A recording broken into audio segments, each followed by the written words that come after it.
What's up, guys? So I want to do a quick little update video on the build for this 1966 Volkswagen Beetle by Tamiya.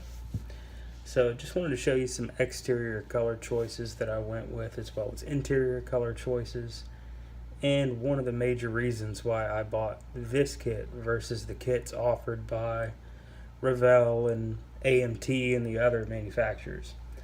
So firstly, I went with a rose gold. Now I was going to, this was actually I let a friend pick the color of this thing, and she likes rose gold, so that's what I went with. Wouldn't have been my first choice for a 66 Beetle, but I actually really like the color on this thing, and I was going to clear coat it, but this matte finish just looks so great that I'm going to leave it just like it is. So that's going to be a little interesting on the final product, but I think it's going to turn out pretty great. For the interior color choices, I looked at a lot of reference material from the original Beetle and what the color interiors looked like. Most of them were grays and blues and tans and stuff like that. So I did a tan and light blue two-tone, kind of a gray blue. And you can see that on the rear seats as well, and the interior side panels. And then I also carried that over to the driver and passenger side door panels.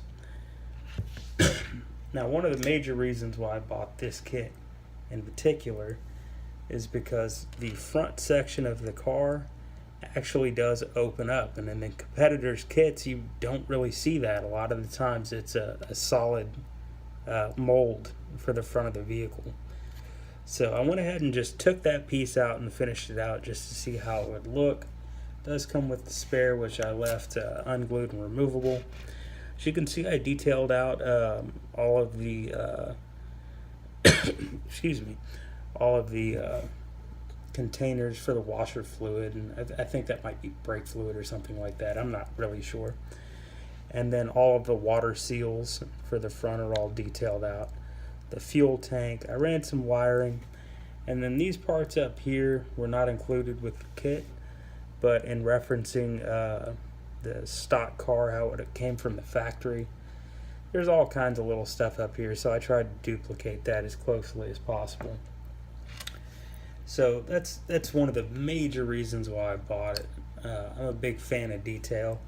So to be able to have this front section open up and to be able to detail it out like this was pretty important to me, especially when this kit doesn't cost any more than any other kit. So you're definitely getting more for your money with this Tamiya kit.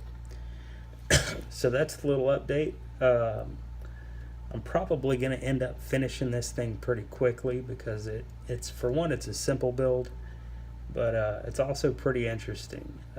So I'll post another video here pretty shortly, but that's all I have for now. See y'all next time.